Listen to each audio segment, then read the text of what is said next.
Bom, de volta, agora com a nossa parte 3, que está relacionada a um corpo apoiado em um plano inclinado. Por enquanto, nós vamos fazer o estudo do plano inclinado sem atrito.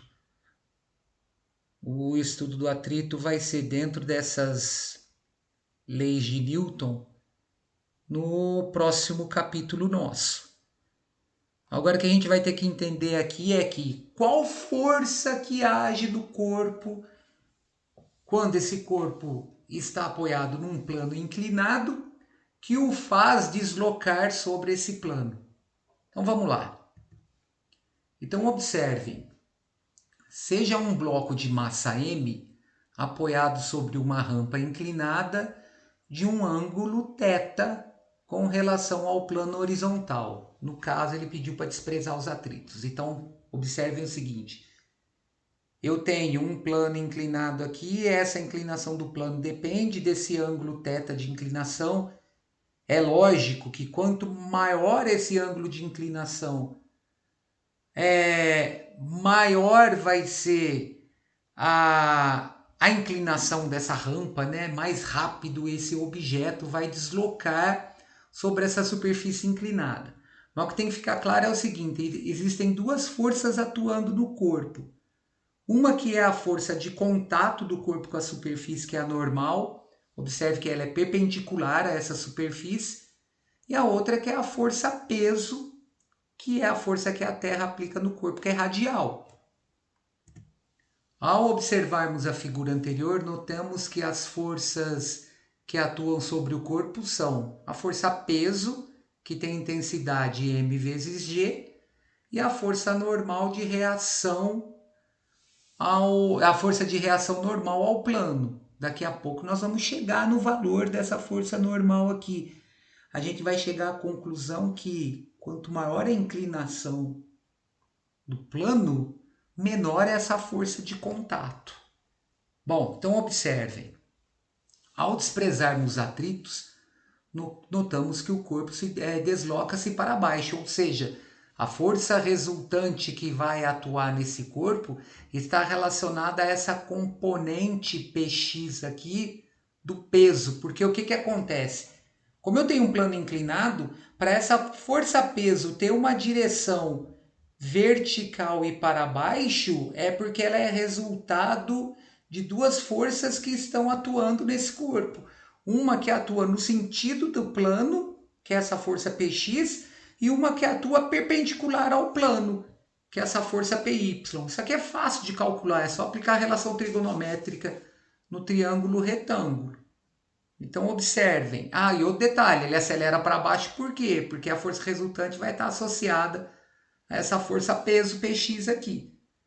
Então, analiticamente, decompomos a força peso em duas componentes. A componente Px, que é a componente do peso na direção x, a gente costuma dizer que essa componente Px é a componente paralela ao plano.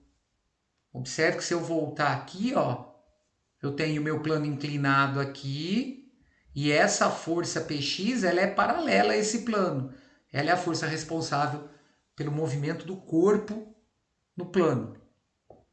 E nós temos a força Py, que é a componente do peso na direção y. Ela, no caso, é a força perpendicular ao plano inclinado. Como é que eu chego no resultado dessas duas forças? Simples.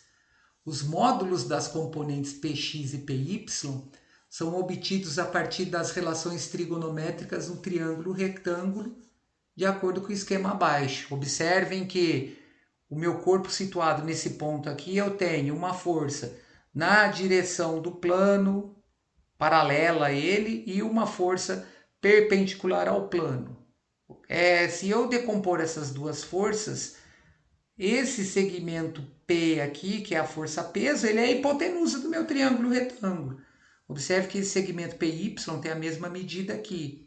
Então, se eu destacar meu triângulo retângulo, eu aplico para o cálculo de Px e de Py as relações trigonométricas relacionadas ao seno e ao cosseno. O que é o seno desse ângulo θ? É o cateto oposto Px sobre a hipotenusa P. Por que P é a hipotenusa? Porque ela é oposta ao ângulo de 90 graus. Então, se o seno de θ é Px sobre P, isolando Px, eu tenho que a componente horizontal da força peso é o peso vezes o seno do ângulo θ, ou seja, o seno do ângulo de inclinação do plano. O cosseno é a razão que eu tiro entre o cateto adjacente, né, que é o cateto que forma o ângulo, e a hipotenusa. Por isso que é Py sobre P. Então, no nosso caso, a componente vertical da minha força peso, que é o Py, é P cosseno de θ. Bom, vamos relacionar aqui uma ideia agora. Ó. Aplicando a segunda lei de Newton, que diz que a força resultante é a massa vezes a aceleração, as forças que atuam sobre o bloco, e sendo essa força resultante igual a componente Px, a gente tira o quê? Força resultante, massa vezes aceleração. Componente horizontal da força peso. É a força peso, m vezes g, vezes o seno do ângulo θ, como nós calculamos anteriormente naquele triângulo.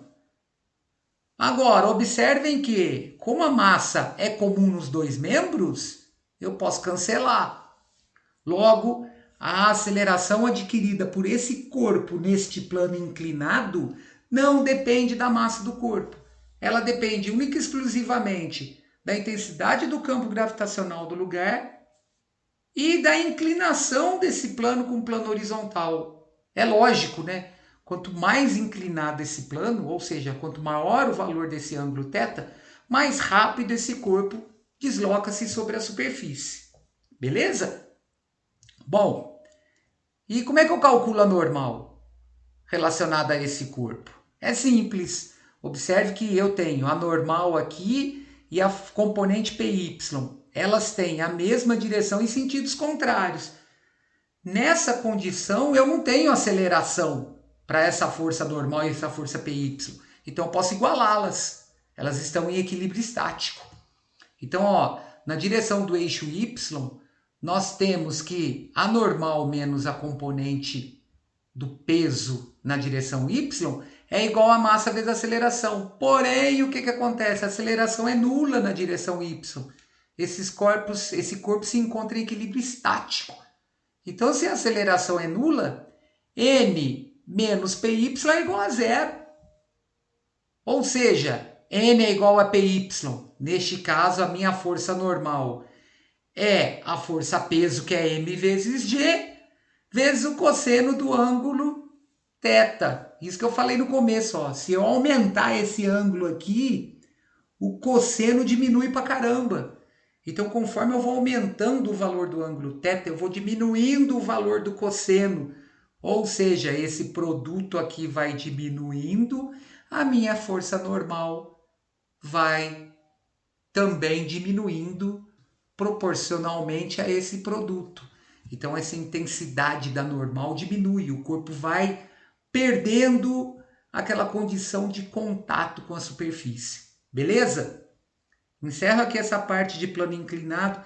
Daqui a pouco eu volto com a última parte dessa aula, que é a resultante centrípeta em um corpo, associando a normal e a força-peso. Beleza? Até já!